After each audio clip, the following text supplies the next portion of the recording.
Hello, future aspirants. Happy Tuesday. Back again, I'm Anusha Suraindot and welcome to Example Info in Tamil. So, ரொம்ப நாள் ஆச்சு video போட்டு sorry for that and hope எல்லாருமே ரொம்ப ஃபைனாக இருக்கீங்க இந்த குவாரண்டைன் பீரியடில் அப்படின்றதோட இன்னைக்கு எடிட்டோரியல் என்னென்ன அப்படின்றத ஸ்டார்ட் பண்ணலாம். ஸோ ஃபர்ஸ்ட் ஆர்டிக்கல் வந்து என்னன்னு பார்க்கலாம். ஸோ இந்த டைமில் வந்து ஆஸ் யூஷுவல் கொரோனா பற்றி தான் வந்து கொரோனாவோட இம்பேக்ட்னால என்னென்ன பாதிப்புகள் நிறைய ஃபீல்டில் வந்து பாதிப்பு இருந்துட்டு தான் இருக்குது. ஸோ அதில் இப்போ வந்து என்ன வந்து எடுத்திருக்காங்க, என்ன மெஷர்ஸ் அதுக்கு வந்து எடுத்திருக்காங்க அப்படின்றது தான் ஃபர்ஸ்ட் ஆர்டிக்கல். ஸோ இப்போ வந்து புதுசாக பண்ண அனௌன்ஸ்மெண்ட் வந்து டொமஸ்டிக் ஃப்ளைட்ஸ் எல்லாமே வந்து ரீஷெட்யூல் பண்ணி இப்போ வந்து ஸ்டார்ட் பண்ணியிருக்காங்க இல்லையா. ஸோ அந்த டொமஸ்டிக் ஃப்ளைட்ஸ் வந்து இப்போ ஸ்டார்ட் பண்ணதுனால அதோட பாதிப்புகள் என்ன அண்ட் மக்களுக்கு எவ்வளோ ரிஸ்கியாக இருக்கும் அப்படின்றது தான் வந்து ஃபர்ஸ்ட் ஆர்டிக்கலில் வந்து டிஸ்கஸ் பண்ணியிருக்காங்க. ஸோ இன்டர்நேஷ்னல் ஃப்ளைட்ஸ் இன்னும் ரீஷெட்யூல் பண்ணல, பட் டொமஸ்டிக் ஃப்ளைட்ஸ் வந்து ரீஷெட்யூல் பண்ணதில் என்னென்ன மாதிரி விளைவுகள் ஏற்படும் அண்ட் மக்கள் எவ்வளோ ஜாக்கிரதையாக இருக்கணும், பேசஞ்சர்ஸ் வந்து எவ்வளோ தூரம் இந்த குவாரண்டைனை வந்து கடைபிடிக்கணும் அப்படின்றது தான் ஃபர்ஸ்ட் ஆர்டிக்கல். ஸோ வாங்க பார்க்கலாம். Early takeoff on resumption of air travel. So air travel வந்து ஒரு வேளை ரொம்ப சீக்கிரமாகவே இதை ரீஷெட்யூல் பண்ணி ஓப்பன் பண்ணுறாங்களோ அப்படின்ற ஒரு ஃபீல் எல்லாருக்குமே இருக்குது.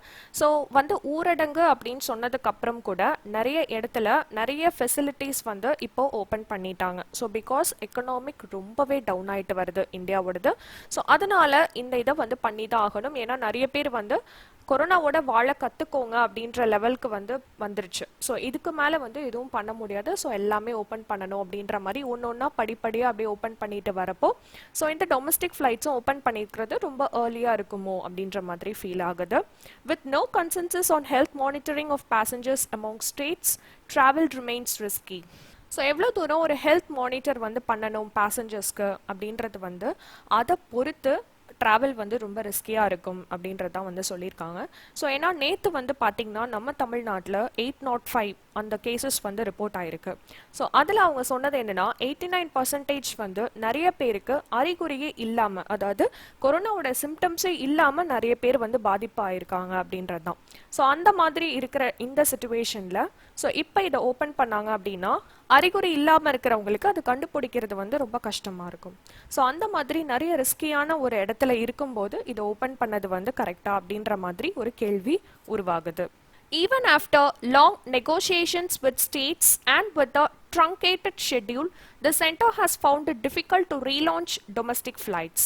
So, March 25 லாஸ்டா வந்து அதில் இருந்து இப்போ வரைக்குமே வந்து எந்த ஃப்ளைட்ஸுமே இன்னும் போகலை, ட்ராவல் பண்ணலை. ஸோ அப்படி இருக்க சிச்சுவேஷனில் மறுபடியும் ரீலான்ச் பண்ணுறதுன்றது வந்து ரொம்பவே கஷ்டமான ஒரு சிச்சுவேஷனில் வந்து சென்டர் ஃபீல் பண்ணாங்க. ஏன் அப்படின்னு பார்த்தீங்கன்னா ட்ரங்கேட்டட் அப்படின்றது துண்டிக்கப்பட்டது, அதாவது கேன்சல் ஆனது. ஸோ இவ்வளோ தூரம் வந்து கேன்சல் ஆகி இருந்தது. இப்போ மறுபடியும் அதோட ஒர்க் வந்து ஸ்டார்ட் ஆகும்போது என்ன ஆகுது அப்படின்னா ஸோ நிறைய பேருக்கு வந்து அவேர்னஸ் இருக்குது, கொரோனா பற்றின அவேர்னஸ் இருக்குது. ஸோ ட்ராவல் பண்ணக்கூடாது அப்படின்ற சிச்சுவேஷனில் எல்லாருமே ரொம்ப சேஃபாக ஃபீல் பண்ணுறாங்க. ஸோ இப்படி இருக்க சிச்சுவேஷனில் வந்து நம்ம ஃப்ளைட்ஸ் ரீஷெட்யூல் ஆனது என்னாச்சுன்னா ஃபஸ்ட்டு டே வந்து கேன்சல் ஆயிடுச்சு. ஏன்னா போதுமான அளவு புக்கிங் இல்லை. ஸோ புக் பண்ணவங்களுக்கு மட்டும் ஃப்ளைட்ஸ் இங்கேருந்து ட்ராவல் பண்ண முடியாது இல்லையா. ஸோ அதனால ஃபர்ஸ்ட் டேவே வந்து கேன்சல் ஆயிடுச்சு. ஸோ அதான் வந்து சொல்லியிருக்காங்க. Several were cancelled on the first day services were resumed after being frozen on March 25. So March 25ல வந்து பிரேக் ஆனது இப்போ தான் வந்து மறுபடியும் ரீலான்ச் பண்ணியிருக்காங்க. ஸோ அதுவும் வந்து அவங்களால ட்ராவல் பண்ண முடியல. Some chief ministers, notably Uddhav Thackeray in Maharashtra and Edappadi Palaniswamy in Tamil Nadu, expressed apprehension about a premature resumption of civil aviation. Civil aviation is Department of Aircraft. As the spread of COVID-19 is unrelenting and quarantine monitoring has its limits. So இதில் வந்து ரெண்டு ஸ்டேட்ஸோட chief மினிஸ்டர்ஸை வந்து mention பண்ணியிருக்காங்க. ஒன்று வந்து Maharashtra chief minister Uddhav Thackeray and Tamil Nadu chief minister Edappadi. So இவங்க ரெண்டு chief மினிஸ்டர்ஸையும் எதனால இங்கே மென்ஷன் பண்ணியிருக்காங்க அப்படின்னா தே எக்ஸ்பிரஸ் தேர் வியூஸ். என்னவா வந்து அவங்களோட வியூஸை வந்து சொல்லியிருக்காங்கன்னா அப்ரிஹென்ஷன் அப்படின்றது பயம், ஒரு அச்சம், நம்மளுக்கே தெரியாமல் நம்மளுக்கு ஒரு பயம் உருவாகுது இல்லையா. ஸோ ஏன்னா அவங்க வந்து ஒரு சிஎம்மாக இருக்கும்போது அவங்களோட ஸ்டேட்ஸ், ஏன்னா இந்தியாவில் வந்து பாதிப்படைஞ்ச ஃபர்ஸ்ட் ஸ்டேட் வந்து Maharashtra and second Tamil Nadu. So இப்படி இருக்கிறதுனால இப்போ டொமஸ்டிக் ஃப்ளைட்ஸ் வந்து ரீலான்ச் பண்ணுறது நல்லதா அப்படின்ற மாதிரி அவங்க ஒரு டிஸ்கஷனுக்கு போறாங்க. அன்ரிலண்டிங் அப்படின்றது இடைவிடாமல், அதாவது கொஞ்சம் கூட கேப்பே இல்லாம டெய்லி வந்து ஸ்ப்ரெட் ஆயிட்டு இருக்கு அண்ட் கேசஸ் இன்க்ரீஸ் ஆயிட்டு இருக்கு. ஸோ நம்மளே அறியாம நம்மளுக்கு ஒரு பயம் உருவாகுது. The experience of flight cancellations, passenger frustration and low capacity among states to track thousands of passengers should prompt a rethink on scheduled flights. So இதில் வந்து நிறைய பாதிப்புகள் வந்து இருக்கு. ஒன்று வந்து புக் பண்ணதுக்கு அப்புறம் கேன்சல் பண்ணால் பேசஞ்சர்ஸோட மனநிலைமை எப்படி இருக்கும் அப்படின்றது ஒன்று. செகண்ட் வந்து இவ்வளோ தூரம் ட்ராவல் பண்ணும்போது எல்லாரையுமே வந்து நம்மளால ட்ராக் பண்ண முடியுமா, அவங்களுக்கு கொரோனா இருக்கு இல்லை அப்படின்ற மாதிரி எல்லாரையுமே நம்மளால மானிட்டர் பண்ண முடியுமா, அவங்கள ட்ராக் பண்ண முடியுமா அப்படின்றது அடுத்த ஒரு பிரச்சனையா இருக்கு. ஸோ இதெல்லாம் வந்து மறுபடியும் ரீதிங்க் பண்ணி தான் ஃப்ளைட்ஸ் வந்து ஷெட்யூல் பண்ணணும் அப்படின்றது நிறைய பேரோட கருத்தா இருக்கு. Access to emergency air travel in a large country is a legitimate expectation, and a targeted program run efficiently can meet that need without induced demand produced by commercial flights. So நிறைய பேருக்கு வந்து emergency ஏர் travel இருக்கும். So air travel அப்படின்றதே நேரத்தை குறைக்கிறதுக்கு தான் வந்து மெயினாக ஏர் ட்ராவல் பண்ணுவாங்க. ஸ்டேட் டு ஸ்டேட் சொல்கிறேன். ஸோ கண்ட்ரி டு கண்ட்ரி கண்டிப்பாக தான் பண்ணி ஆகணும். ஸ்டேட் டு ஸ்டேட் வந்து நம்ம ட்ரெயினில் ட்ராவல் பண்ணால் 3 to 4 days ஆகும். அதனால தான் வந்து ஏர் ட்ராவல் ரொம்ப ப்ரிஃபர் பண்ணுறது. ஸோ அப்படி பண்ணும்போது இன் கேஸ் ஆஃப் எமர்ஜென்சியில் நம்ம போய் தான் ஆகணும், வேறு வழி இல்லை. பட் அதர் தேன் எமர்ஜென்சி கொஞ்சம் வெயிட் பண்ணி போகலாம் அப்படின்றது தான் இங்கே வந்து சொல்லியிருக்காங்க. Going back to the drawing board to draft a plan for emergency travel using documentation and aggregation of such passengers may be the short-term option. So இப்போ வந்து எமர்ஜென்சி ட்ராவல் பண்ணுறவங்களுக்கு ஏர் ட்ராவலில் வந்து என்னென்ன மாதிரி பிளான்ஸ் வந்து டிராஃப்ட் பண்ண போகிறாங்க அப்படின்றது தான் இந்த இதில் வந்து பார்க்க போகிறோம். ஸோ அதில் வந்து யூஸிங் டாக்குமெண்டேஷன் அப்படின்றது வந்து, ஸோ நார்மல் ட்ராவலிங் வந்து இந்த காரில் ட்ராவல் பண்ணும்போது அதுக்கெலாம் வந்து இ பாஸ் எடுத்து ட்ராவல் பண்ணலாம் அப்படின்ற மாதிரி சொல்லியிருந்தாங்க. ஸோ இங்கே எமர்ஜென்சி ட்ராவலுக்கு இது வந்து சில பேசஞ்சர்ஸ்க்கு ஒரு ஷார்ட் டேர்ம் ஆப்ஷனாக கூட இருக்கலாம். The risk associated with domestic aviation have multiplied due to early missteps in several states. So that is mass gatherings, political events and consumer crowding for panic buying have resulted in major transmission clusters. So சில ஸ்டேட்ஸில் ஃபஸ்ட்டே வந்து நிறைய mass gatherings நடந்தது and நிறைய பேர் வந்து ஊரடங்கு அப்படின்னு ஒரு அனௌன்ஸ்மெண்ட் வரும்போதே நம்ம நிறைய வாங்கி வச்சுக்கணும்னு சொல்லிட்டு கடையில் ரொம்ப வந்து கூட்டமாக அலமோதிட்டு இருந்தாங்க. ஸோ அதெல்லாமே வந்து ஒரு இடத்துல இதெல்லாம் அந்த ரிஸ்க்கை வந்து இன்னும் மல்டிப்ளை ஆகி காமிச்சிருக்கு. ஸோ இதோட விளைவுகள் இப்படி இருக்கு அப்படின்றது தான் வந்து நிறைய ஸ்டேட்ஸில் அந்த மாதிரி இருந்தது. ஃபார் எக்ஸாம்பிள் மகாராஷ்டிராவில் வந்து மும்பை சிட்டி அங்கெல்லாம் வந்து ரொம்ப மாஸ் கேதரிங்ஸாக தான் பண்ணிட்டு இருந்தாங்க. ஸோ அந்த மாதிரி இருக்கப்போ அப்போ நிறைய ஸ்டேட்ஸில் வந்து அந்த மாதிரி இதனால தான் மல்டிப்ளை ஆகிட்டு இருக்கு அப்படின்றது வந்து சொல்லியிருக்காங்க. The trajectory of fresh COVID-19 cases shows that this was aggravated by the bungled response to the concerns of migrant labor, exposing thousands of workers and their communities to infection. So அடுத்த ஒரு பெரிய பிரச்சனை அப்படின்னு பார்க்கும்போது migrant workers. So அவங்களுக்கு வந்து என்னன்னா அந்த இடத்துல அவங்களுக்கு வேலையும் இல்லை, காசும் இல்லை, அந்த இடத்துல இருந்து அவங்களால எந்த ஒரு சர்வைவலும் பண்ண முடியல. ஸோ அதனால அவங்க சொந்த ஊருக்கு வரணும் அப்படின்றது அவங்க நினைக்கிறதுல தப்பே இல்லை. இந்த புலம்பெயர் தொழிலாளர்கள் அப்படின்னு சொல்லுவாங்க இல்லையா, அவங்கள தான் வந்து மைக்ரண்ட் ஒர்க்கர்ஸ் அப்படின்னு சொல்றாங்க. ஸோ அவங்க வந்து அவங்க சொந்த ஊருக்கு வரதுக்கு நடைப்பயணம் அது வந்து ஒரு பெரிய ஒரு இம்பாக்டை கிரியேட் பண்ணுச்சு.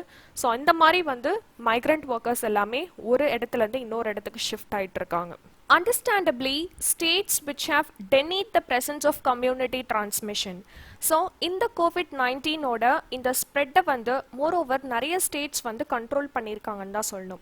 ஸோ அந்த மாதிரி கண்ட்ரோல் பண்ண ஸ்டேட்ஸ் வந்து எப்படி வந்து ஒரு நியூ அரைவல் இண்டிவிஜுவலை வந்து ட்ரீட் பண்ணணும் அப்படின்னா ஃபுல் டெஸ்டிங் வந்து எடுத்து 14 days குவாரண்டைன் பீரியடில் வச்சிருந்து தான் அதுக்கப்புறம் ஸ்டேட்குள்ளே அலோவ் பண்ணணும் அப்படின்ற மாதிரி நிறைய ஸ்டேட்ஸில் அதை ஃபாலோ பண்ணிட்டு தான் இருக்காங்க. Enabling scheduled travel through national policy, whether by air or rail, could be seen as a reasonable effort only when state governments are fully prepared and adopt a uniform code of practice.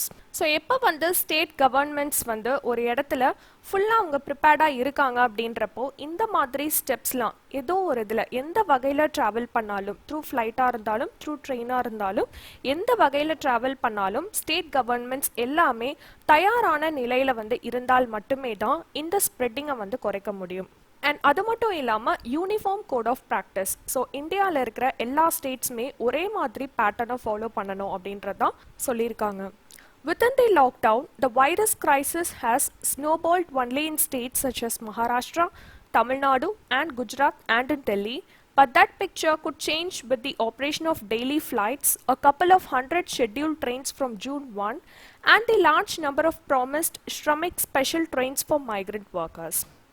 So இந்த ஒரு பட்டியல் சொல்லுவாங்க இல்லையா, அந்த லிஸ்ட்டில் வந்து ஃபர்ஸ்டில் இருக்கிறது Maharashtra, Tamil Nadu, Gujarat and Delhi. So இந்த 4 வந்து வரிசையாக இருக்கு. அண்ட் அதுக்கப்புறம் மீதி இருக்கிற ஸ்டேட்ஸ். ஸோ இது வந்து கண்டிப்பாக ஜூன் 1லேருந்து ஷெட்யூல் பண்ணுற ட்ரெயின்ஸும் அண்ட் அதுக்கப்புறம் ஃப்ளைட்ஸ் அண்ட் அது மட்டும் இல்லாமல் மைக்ரெண்ட் ஒர்க்கர்ஸ்க்காக ஸ்பெஷல் ட்ரெயின்ஸ் இது எல்லாமே கொண்டு வந்தாங்க அப்படின்னா இந்த லிஸ்ட்டே மாறுறதுக்கு வாய்ப்பு இருக்கு. ஸோ ரீஷெட்யூல் ஆகும் இந்த லிஸ்ட் அப்படின்றது வந்து சொல்லியிருக்காங்க. It is essential therefore for states to adopt a coordinated approach on quarantine and testing. So அதுக்காக தான் இந்தியாவில் இருக்கக்கூடிய எல்லா ஸ்டேட்ஸுமே கோஆப்ரேட் பண்ணி எல்லாம் ஒன்றா சேர்ந்து இந்த டெஸ்டிங் வந்து யூனிஃபார்மாக கொண்டு போகணும் அப்படின்றது வந்து சொல்லியிருக்காங்க. ஸோ ஒருவேளை இந்த ஏர் ட்ராவல் வந்து கம்பல்சரியாக கொண்டு வராங்க அப்படின்னா அதுக்கான சொல்யூஷன் தான் இங்கே கொடுத்துருக்காங்க. ஸோ அதாவது என்னென்னா, இப்போ ஃப்ளைட்டில் வந்து 3 சீட்ஸ் இருக்கும் இல்லையா, 3 சீட்டிங் அரேஞ்ச்மெண்ட்ஸாக இருக்கும். ஸோ அந்த 3 சீட்டிங் அரேஞ்ச்மெண்ட்ஸில் வந்து window seats and corner seats அங்கே மட்டும் ஃபில் பண்ணிவிட்டு நடுவில் இருக்க மிடில் சீட்டை வந்து ஃபில் பண்ணாமல் அதை ஃபுல்லாகவே ஃப்ரீ பண்ண சொல்லியிருந்தாங்க. யார் சொல்லியிருந்தாங்க அப்படின்னா டிஜிசிஏ கிட்ட இருந்து வந்திருந்தது. Directorate General of Civil Aviation DGCA அவங்க கிட்ட இருந்து வந்திருந்தது ஆன் March 23. ஸோ அந்த டைமே வந்து சொல்லியிருந்தாங்க. ஸோ மேபி அப்படி வந்து நம்ம கவர்மெண்ட் வந்து ஒரு டெசிஷன் எடுத்து அப்படி ட்ராவலிங் அலோவ் பண்ணாங்கன்னா மேபி அதை ஸ்ப்ரெட் ஆகிறத கொஞ்சம் குறைக்கிறதுக்கான வாய்ப்புகள் இருக்குது அப்படின்றது வந்து சொல்லியிருந்தாங்க. பட் நேற்று நியூஸில் வந்து அந்த மிடில் சீட்டையும் ஃபில் பண்ண சொல்லியிருந்தாங்க. பட் கன்ஃபர்மேஷன் இன்னும் வரல. ஸோ இந்த மாதிரி பண்ணால் கொஞ்சம் அந்த பேண்டமிக் சுச்சுவேஷனை நம்மளால் கண்ட்ரோல் கொண்டு வர முடியும் அப்படின்றது DGCA ஓட நம்பிக்கையா இருக்கு. Moreover, passengers on all flights including relief flights could have a lower risk if airlines and the government keep the middle seats vacant as decided on March 23 by the DGCA. There is no reason to think that the pandemic has begun to wane. Wane அப்படின்றது படிப்படியா குறைஞ்சு degrees ஆகிறது, அதுதான் வந்து wane அப்படின்னு சொல்றது. The global aviation map shows that even market economies placing great emphasis on individual freedoms have severely limited travel, making exceptions only for returning citizens. So இது வந்து டோட்டலாக நம்ம நார்மலாக பார்க்கும்போது நம்மளால் ஒரு இடத்துல இருந்து இன்னொரு இடத்துக்கு ட்ராவல் பண்ண முடியல. ஸோ இந்த பேண்டமிக் சுச்சுவேஷனில் ஒன்லி அக்செப்டட் யார் அப்படின்னா நம்ம இந்தியன் சிட்டிசன்ஸ் வேற ஒரு கண்ட்ரியில் இல்லை வேற கண்ட்ரியில் இருக்கக்கூடிய சிட்டிசன்ஸ் வந்து நம்ம கண்ட்ரியில் இருக்கிறவங்களுக்கு மட்டும்தான் இந்த ஃபெசிலிட்டிஸ் வந்து கொண்டு வந்திருக்காங்க. ஸோ அவங்கள மட்டும்தான் அங்கே மாட்டிகிட்டு இருக்கிறவங்கள வந்து கூட்டிகிட்டு வரதுக்காக ஃப்ளைட்ஸ்லாம் தனித்தனியாக போயிட்டுருக்கு. For returning citizens only. Relaxing travel must be preceded by focused containment measures and an agreed protocol for states. So எப்போ வந்து ரிலாக்ஸ்டாக ஒரு இடத்துல நம்ம நார்மல்சி வரலாம் அப்படின்னா இந்த பேண்டமிக் சுச்சுவேஷன் எல்லாமே கண்ட்ரோல் ஆனதுக்கப்புறம் தான் நம்மளால் வர முடியும். ஸோ இப்போ வந்து எமர்ஜென்சி இல்லாமல் இருக்கிறவங்க வந்து கொஞ்சம் வெயிட் பண்ணி போகிறது நல்லது அப்படின்றது தான் இங்கே வந்து சொல்லி ஃபினிஷ் பண்ணியிருக்காங்க. ஆர்டிகல் 1ஓட டிஸ்கஷன் வந்து முடிஞ்சிடுச்சு. ஆர்டிகல் 2ஓட டிஸ்கஷன் பார்க்கலாம் வாங்க. Second article. ஸோ இந்த ஆர்டிக்கல் வந்து எதை பற்றி பார்க்க போகிறோம் அப்படின்னா தமிழ்நாடு கவர்மெண்ட் வந்து நம்ம தமிழ்நாட்டில் இருக்கக்கூடிய ப்ரெஸ் அண்ட் மீடியா மேலே நிறைய டிஃபமேஷன் கேஸ் வந்து ஃபைல் பண்ணியிருக்காங்க. ஸோ டிஃபமேஷன் அப்படின்றது அவதூறு. ஸோ அவதூறு வழக்கு வந்து நிறைய ஃபைல் பண்ணியிருக்காங்க. ஸோ இப்போ நேற்று ஃபைல் பண்ணதில்லை, இது ரொம்ப வருஷமாகவே இருந்துட்டு தான் இருக்குது. 3 decades-ஆவே Tamil Nadu government and press media so இவங்க எல்லாமே ஃபைல் பண்ணிட்டு தான் இருக்காங்க அப்படின்றது இந்த ஆர்டிக்கலில் நம்மளுக்கு தெரிய வருது. ஸோ ஆல்ரெடி ஃபைல் பண்ண இந்த டிஃபமேஷன் கேசஸை வந்து ரீசெண்டாக மெட்ராஸ் ஹைகோர்ட் வந்து விசாரித்து அதில் நிறைய டிஃபமேஷன் கேசஸை வந்து ரிஜெக்ட் பண்ணியிருக்காங்க. அண்ட் அது மட்டும் இல்லாமல் இனிமே இந்த டிஃபமேஷன் கேசஸ் ஃபைல் பண்ணுறதுக்கு நிறைய விதிமுறைகள் வந்து சொல்லியிருக்காங்க. ஸோ நார்மலாக ஸ்டேட் கவர்மெண்ட் அவங்களோட பவரை வச்சு இனிமே இந்த மாதிரி டிஃபமேஷன் கேசஸ் ஃபைல் பண்ணக்கூடாது அப்படின்ற வார்னிங்கும் கொடுத்துருக்காங்க. Batting for free speech on filing of defamation cases against press. Reckless filing of criminal defamation cases against the press must end. So கண்டிப்பாக இது ஒரு எண்டுக்கு கொண்டு வரணும். பிகாஸ் சோஷியல் மீடியான்னு வந்ததுக்கு அப்புறமா இதில் நேராகவே எல்லாருமே ஒரு டாக் வந்து கொடுத்துட்றாங்க. அதுக்கப்புறமா மாட்டிக்கிட்டோம் அப்படின்ற மாதிரி அவங்களே முடிச்சிட்டு இருக்காங்க. ஸோ அதுக்கு வந்து ப்ரெஸ் அண்ட் மீடியாவை வந்து குறை சொல்கிறது அவ்வளவு நல்லது கிடையாது. ஸோ இதை வந்து மெட்ராஸ் ஹைகோர்ட்ல விசாரிச்சு அதுக்கான தீர்ப்புகள் வழங்கியிருக்காங்க. ஸோ என்னன்றது பார்க்கலாம். A feature of public life in Tamil Nadu in the last 3 decades has been the indiscriminate institution of criminal defamation proceedings against opposition leaders and the media. So media மேலே மட்டும் இல்லாமல் opposition leaders, so opposite parties இருப்பாங்களே அவங்க மேலேயும் அவதூறு வழக்கு வந்து Tamil Nadu government வந்து லாஸ்ட் 3 டீகேட்ஸாகவே இதே மாதிரி சுச்சுவேஷனில் தான் போயிட்டுருக்கு. It is no surprise then that the most comprehensive judgment on the limits of the state's power to prosecute members of the press for defamation should come from the Madras High Court. So இதை வந்து மெட்ராஸ் ஹைகோர்ட்டில் இதை விசாரித்து இதுக்கான தீர்ப்புகள் வந்து வழங்கியிருக்கிறாங்க. The verdict of Justice Abdul Quddus quashing a series of defamation complaints filed since 2011 to 2012 is remarkable for applying a set of principles that would firmly deter the hasty and ill-advised resort to state-funded prosecution on behalf of public servants. So இதை விசாரித்து தீர்ப்பு வழங்கினது வந்து verdict அப்படின்றது தீர்ப்பு. So இதை விசாரித்து தீர்ப்பு வழங்கினது அப்துல் கியூதோஸ். குவாஷிங் அப்படின்றது ரிஜெக்ட் பண்ணுறது. ஸோ எந்தெந்த கம்ப்ளைண்ட்ஸ் வந்து 2011லேருந்து 12 வரைக்கும் நிறைய கம்ப்ளைண்ட்ஸ் வந்து ஃபைல் ஆகிருக்கும். ஸோ அது எல்லாமே வந்து ரிஜெக்ட் பண்ணியிருக்காங்க. ஸோ இன்வாலிட் அப்படின்றது வந்து சொல்லியிருக்காங்க.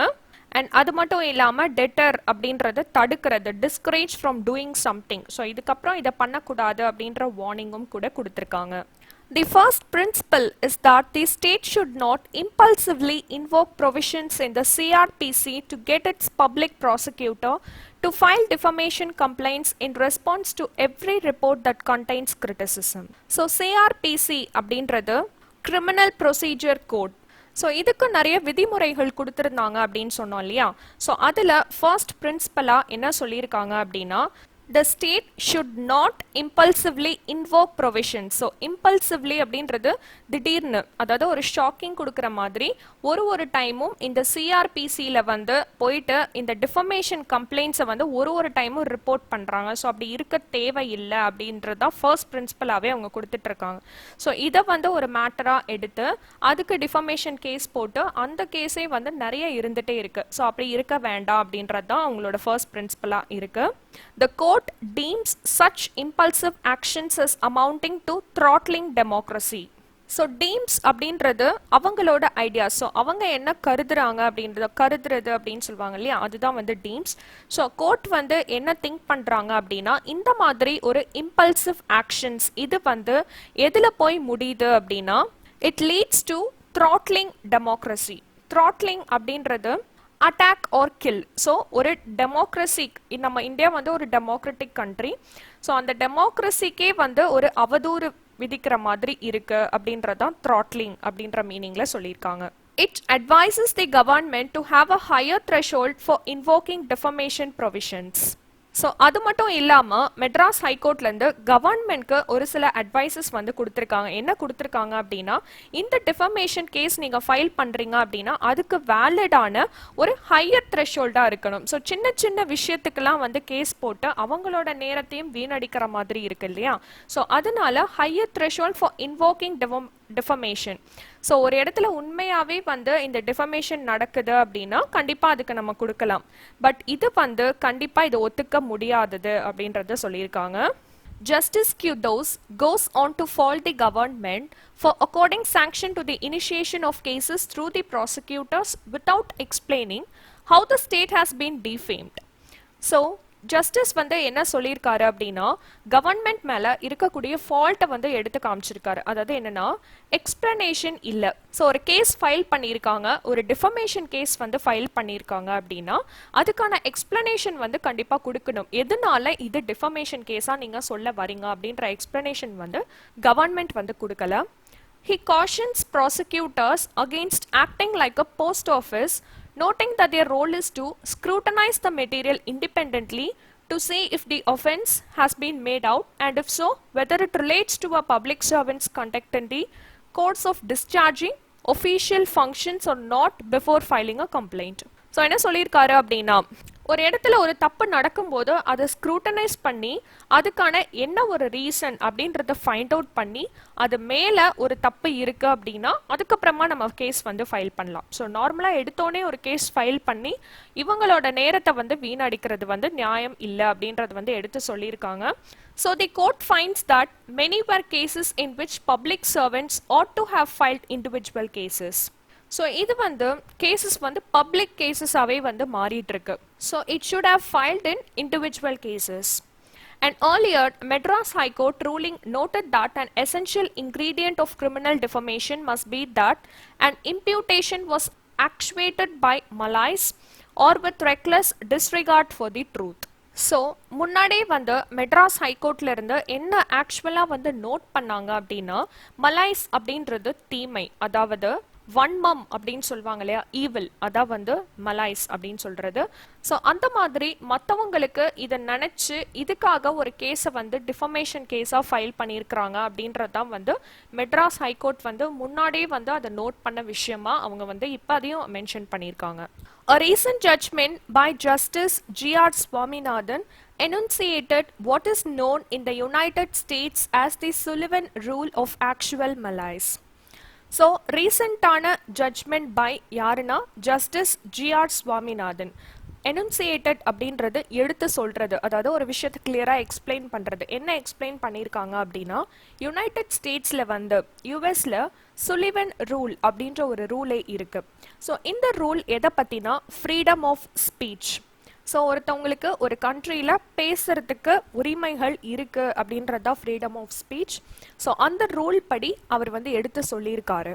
While quashing a private complaint against a journalist and a newspaper, the judge said two of the exceptions to defamation given in section 499 pertain to public conduct of public servants and conduct of any person on any public question. So ரெண்டு விதமான exceptions வந்து defamation case under section 499ல சொல்லியிருக்காங்க. ஒன்று வந்து public conduct of public servants and conduct of any person on any public question. This implied that the legislature itself believed that unless it is demonstrated that reporting on a public servant's conduct or on a public question was violated by malice, the question of defamation does not arise, and that even inaccuracies in reporting need not occasion a prosecution for defamation. So என்ன சொல்லியிருக்காங்கன்னா கிளியரான ஒரு விஷயத்தை வந்து implement பண்ண சொல்லியிருக்காங்க. ஒரு public வந்து சப்போஸ் ஒருத்தவங்க கிட்ட கொஷின் கேட்குறாங்க அப்படின்னா அதுக்கு தெளிவான ஆன்சர் இல்லாத பட்சத்துக்கு அதை டிஃபமேஷன் கேஸாக ரிப்போர்ட் பண்ண முடியாது அப்படின்றதான் சொல்லியிருக்காங்க. ஸோ ஒரு கொஷின் வந்து பப்ளிக் ப்ரெஸ்ல இருந்தோ இல்லை மீடியாவில் இருந்தோ ரைஸ் பண்ணுறாங்க, இல்லை பப்ளிக்கே கூட ரைஸ் பண்ணுறாங்க அப்படின்னா அதுக்கு தெளிவான பதில் இவங்களுக்கு கொடுக்கணுமே தவிர அதை வந்து டிஃபமேஷன் கேஸாக கோர்ட்க்கு எடுத்துகிட்டு வர முடியாது. Within a matter of days, the HC has struck two blows for free speech and press freedom. So HC is High Court. So High Courtல இருந்து கண்டிப்பா இன்னும் கொஞ்ச நாள்ல இந்த freedom of speech இதெல்லாம் வந்து அதுக்கான ஒரு விதிமுறைகள் வந்து கொண்டு வரதா வந்து சொல்லியிருக்காங்க. ஆர்டிகல் 2ஓட டிஸ்கஷன் முடிஞ்சிருச்சு. அதோட நியூஸ் இங்க இருக்க செக் பண்ணிக்கோங்க. இந்த வீடியோ இங்க முடியுது. அண்ட் இந்த வீடியோ உங்களுக்கு பிடிச்சிருந்ததுன்னா சப்ஸ்கிரைப் பண்ணிக்கோங்க. இதே மாதிரி இன்னொரு யூஸ்ஃபுல்லான வீடியோல உங்களை மீட் பண்றேன். பாய்.